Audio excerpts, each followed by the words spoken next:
अस्सलाम वालेकुम। Second year mathematics online lecture number 4।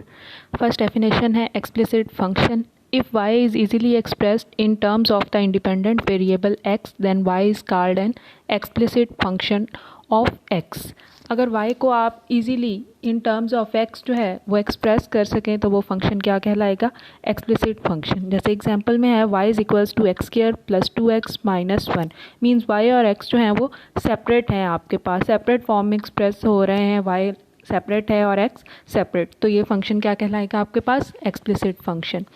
Next है इम्प्लिसिट फंक्शन। अगर x और y इस तरह से मिक्सड अप हों कि आप उन दोनों को सेपरेट ना कर सकें तो वो फंक्शन क्या कहलाता है? इम्प्लिसिट फंक्शन कहलाता है। If x and y are so mixed up and y can not be expressed in terms of the independent variable x then y is called an implicit function of x। For example x square plus x y plus y square is equals to 2। इसमें इस example में x और y इस तरह से mix up हैं कि आप y और x को सेपरेट नहीं कर सकते, तो ये फंक्शन क्या कहलाएगा? इम्प्लिसिट फंक्शन किसका? x and y। Symbolically it is written as implicit function को सिम्बॉलिकली आप इस तरह से भी लिख सकते हैं f of x y is equals to 0, जबकि एक्सप्लिसिट फंक्शन को सिम्बॉलिकली लिख सकते हैं y is equals to f of x। Next definition है पैरामीट्रिक फंक्शन की। अगर आप दो वेरिएबल्स x और y को एक्सप्रेस करने के लिए कोई थर्ड वेरिएबल यूज़ करें, वो कोई भी थर्ड वेरिएबल हो सकता है, t हो सकता है, थीटा हो सकता है, तो वो आपके पास वेरिएबल क्या कहलाएगा? जो यूज़ होगा x और y को एक्सप्रेस करने के लिए वो क्या कहलाएगा? पैरामीटर कहलाएगा। Sometimes a curve is describe by expressing both x and y as a function of third variable t or theta, which is called a parameter. The equation of the type x is equals to f of t कि x भी t की form में express हो and y is equals to g of t और y भी किस form में express हो? t की फॉर्म में, are called the parametric equation of the curve। तो ये कर्व की क्या कहलाएगी? Parametric equation. The functions of the form x is equals to a t square, इसमें x भी t की फॉर्म में एक्सप्रेस हो रहा है, y is equals to a t और y भी किस फॉर्म में एक्सप्रेस हो रहा है? t की फॉर्म में एक्सप्रेस हो रहा है। मींस यहाँ पर t क्या है? एज अ पैरामीटर यूज़ हो रहा है। x is equals to a cos t, y is equals to a sin t। इसमें a जो है वो कांस्टेंट है और t as a parameter use हो रहा है, are called the parametric function. Here the variable t is called parameter. Next definition है इवन फंक्शन की। A function f is said to be an even function if f of minus x is equals to f of x for every number x in the domain of f। कोई भी function even function उस time कहलाएगा अगर आपके पास given हो कोई function f of x, आप उसमें x की जगह पर रिप्लेस कर दें माइनस एक्स, उसको सिंप्लीफाई करने से दोबारा वही f ऑफ x ही ऑब्टेन हो जाए तो वो फंक्शन इवन फंक्शन कहलाएगा।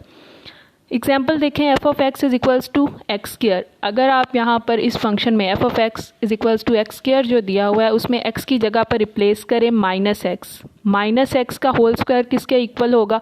एक्स स्क्वायर के। Means f of minus x किसके इक्वल आ गया? f ऑफ x के। तो ये फंक्शन क्या कहलाएगा? Even function. Odd function. A function f is said to be an odd if f of minus x is equals to minus f of x for every number x in the domain of f। For example f of x is equals to x cube। Means आपके पास कोई function दिया हो, आप उसमें x की जगह पर minus x replace करें और रिप्लेस करने के बाद सिंप्लीफाई करने के बाद आपके पास आंसर किसके इक्वल आए? माइनस एफ ऑफ एक्स के, तो वो फंक्शन ऑड फंक्शन कहलाएगा।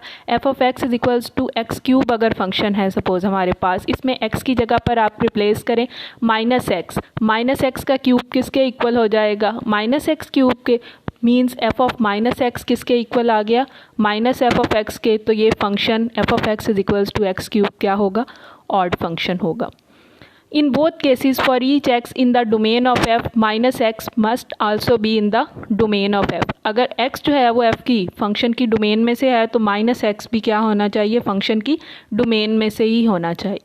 एग्जाम्पल नंबर 1 है नेक्स्ट हमारे पास। Show that the parametric equation के parametric equation x is equals to a cos t, y is equals to a sin t represents the equation of circle. कि ये parametric equations जो दी हुई हैं आपको ये सर्कल की इक्वेशन को रिप्रेजेंट कर रही हैं। सर्कल की इक्वेशन क्या दी हुई है? X square plus y square is equals to a square. Given parametric equations को पहले हमने इक्वेशंस का नाम दे दिया, इक्वेशन 1 और इक्वेशन 2 का, x is equals to a cos t, y is equals to a sin t। सबसे पहले इन दोनों इक्वेशंस में से, इन दोनों पैरामीट्रिक इक्वेशंस में हमने जो पैरामीटर है उसको क्या करना है, एलिमिनेट करना है, ख़त्म कर देना है। t यहाँ पर एज अ पैरामीटर यूज़ हो रहा है। सबसे पहले इन दोनों इक्वेशंस को वन बाय वन हम स्केयर करेंगे। फर्स्ट इक्वेशन को स्केयर किया, बोथ साइड्स पे उसके स्केयर लेंगे, x square is equals to a square cos square t. Second equation का बोथ साइड्स पे स्केयर लेंगे, वो क्या आ गई हमारे पास, y square is equals to a square sine square t. फिर स्केयर लेने के बाद जो इक्वेशन ऑब्टेन होगी उन दोनों को इक्वेशंस को हमने ऐड करना है। तो लेफ्ट हैंड साइड पर आपके पास ऐड करने के बाद बन जाएगा x square plus y square, right side पे बन जाएगा a square cos square t plus a square sine square t. इसमें से ए स्केयर कॉमन लेंगे, a square into cos square t plus sine square t. इस step तक हमारे पास बन जाएगा। ट्रिग्नोमेट्री के आइडेंटिटी के according cos square t plus sine square t किसके इक्वल होगा, 1 के। तो यहाँ से हमारे पास बन जाएगा x square plus y square is equals to a square, जो कि रिक्वायर्ड इक्वेशन है किसकी, सर्कल की। मींस गिवन पैरामीट्रिक इक्वेशन किसकी इक्वेशन को रिप्रेजेंट कर रही है, सर्कल की इक्वेशन को। एग्जाम्पल नंबर 2 में आपको 2 आइडेंटिटीज़ दी हुई हैं, इनको प्रूव करना है आपने। फर्स्ट आइडेंटिटी है cos hyperbolic square x minus sine hyperbolic square x is equals to 1। इसको 1 के इक्वल हमने प्रूव करना है। साइन हाइपरबोलिक ऑफ एक्स का फॉर्मूला है हमारे पास e raise to power x minus e raise to power minus x over 2, और कॉस हाइपरबोलिक ऑफ एक्स का फॉर्मूला होता है e raise to power x plus e raise to power minus x over 2। इन दोनों को हमने equation 1 और equation 2 का नाम दे दिया।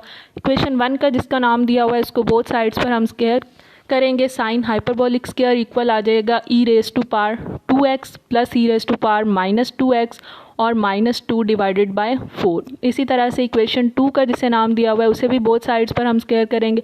लेफ्ट साइड पे आपके पास आ जाएगा कॉस हाइपरबोलिक का स्केयर, और राइट साइड पर आपके पास होल स्केयर का फॉर्मूला ओपन करेंगे e raise to power 2x plus e raise to power minus 2x plus 2 divided by 4। अब स्केयर लेने के बाद जो हमारे पास 2 इक्वेशंस बनी हैं उन दोनों इक्वेशंस को क्या करेंगे, हम सब्ट्रैक्ट करेंगे। लेफ्ट साइड पे बन जाएगा cos hyperbolic square x minus sine hyperbolic square x, और राइट साइड पे आ जाएगा e raise to power 2x plus e raise to power minus 2x plus 2 divided by 4 minus e raise to power 2x plus e raise to power minus 2x minus 2 divided by 4। Next LCM लेंगे, simplify करेंगे तो आपके पास required identity prove हो जाएगी। Cos hyperbolic square x minus sine hyperbolic square x is equals to 1। Second part आप लोग previous part को देखते हुए सॉल्व करेंगे। एग्जाम्पल नंबर 3 है, उसमें आपको डिफरेंट फंक्शंस दिए हुए हैं, आपने चेक करके बताना है कि ये फंक्शन इवन है या ऑड है। ए पार्ट में है f of x is equals to 3x4 minus 2x square plus 7। Check करने के लिए कि फंक्शन इवन है या ऑड है, आप x की जगह पर क्या रिप्लेस करेंगे, माइनस एक्स रिप्लेस करेंगे। x की जगह पर फर्स्ट पार्ट में जब माइनस एक्स रिप्लेस करेंगे लेफ्ट साइड पे आ जाएगा f of minus x 3 minus x की होल पावर 4 माइनस 2, एक्स की जगह पर हम रिप्लेस करेंगे माइनस एक्स का whole square plus 7। Power minus की इवन नंबर हो तो वो इवन ही आपके पास हो जाएगा। 3x raise to power 4 minus 2x square plus 7 आ गया, इसको सिंप्लीफाई किया जो कि किसके इक्वल है, एफ ऑफ एक्स के। Means f of minus x किसके इक्वल आ गया, एफ ऑफ एक्स के। तो इवन फंक्शन की डेफिनेशन के अकॉर्डिंग ये फंक्शन आपके पास क्या है, इवन है। बी और सी पार्ट आप लोग इसका खुद सॉल्व करेंगे। यहाँ तक आपका 4th लेक्चर जो है वो एंड होता है। अल्लाह हाफिज़।